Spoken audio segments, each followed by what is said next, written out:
Hello everyone, and welcome to Current Events Center, and I'm your host, Mr. Gaurav Pathak. Today we have a special report planned for you, and it involves the nuclear energy and fission in the Fukushima Pacific Ocean. We're going to give you just some background on nuclear energy and fission in this week's show, and we have a couple of great guests here that you guys will be able to meet. First of all, we have Mr. Kunal Gupta, who is a former Fukushima worker and a scientist. And we also have Mr. Zheng, who is a scientist and will be able to answer some of our questions and give some insights on the situation in Fukushima this week's show. All right, guys, I would like you to all meet Mr. Kunal Gupta.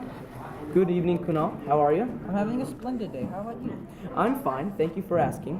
Now, Kunal, could you give the audience just a brief view on what nuclear energy what nuclear energy is in general? Sure. Well, a common misconception among people is that nuclear energy is like chemical changes in your local chemistry class. Except they're really not. Nuclear energy is a way of creating heat by the fission process of these atoms. That is the splitting of these select atoms. We know that nuclear energy can be very harmful to the body. Like most of the time, when you have most people think nuclear, think disaster, death, or destruction. Yeah. But it is actually very reliable and is more energy efficient than the regular fossil fuels we burn. That's a really good point because it really is efficient, right? When we get electricity and energy. And I'm sure the audience would like to know more about how we get the energy from it. So we know that. Could you please elaborate on fission and how that process really works? So in nuclear fission, various elements are bombarded by neutrons so that they become radioactive. Radioactive elements. Yes. Using the neutron to bombard the nucleus of these atoms, the nuclei of the atom split, causing energy to be released. That's a very good point, Mr. Gupta. And to add on to that topic, I've been told that fission chain reaction is a very efficient way of getting energy from nuclear atoms. And I'm pretty sure Mr. Zheng has something to say about this. And now here's Mr. Zheng, audience, on his explanation of nuclear fission. Thank you, Mr. Pathak. So, when the nucleus of the element has been split, multiple neutrons are released, which are used to split the atoms of the other nuclei of uranium.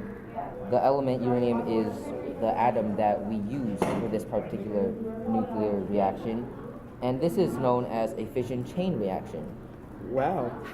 Nuclear fission reactions really are interesting, and they do, pose a great and efficient way to get energy as they, set off a reaction as soon as one happens and the alpha particle being split. But why do we use uranium? Like, why do we have that as the only element that we use when we're, doing nuclear fission? Is there anything special about uranium?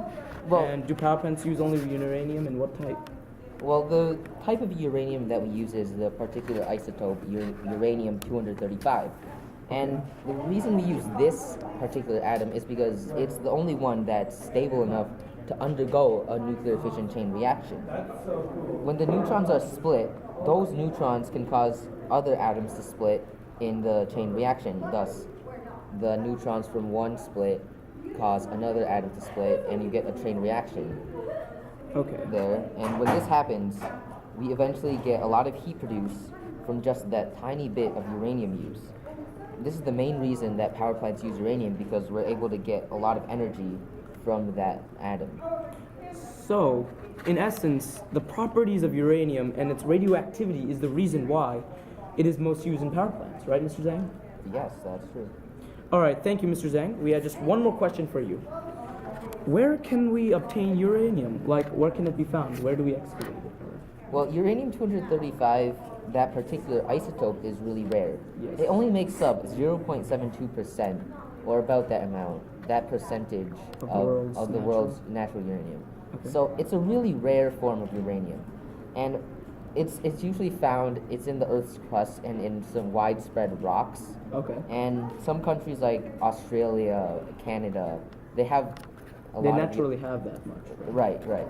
So compared to other countries of the world, I would say Australia and Canada have the most uranium compared to other countries. All right. Thank you, Mr. Zhang, for taking time out of your very busy schedule to come and talk to us. No problem. Thanks for having me.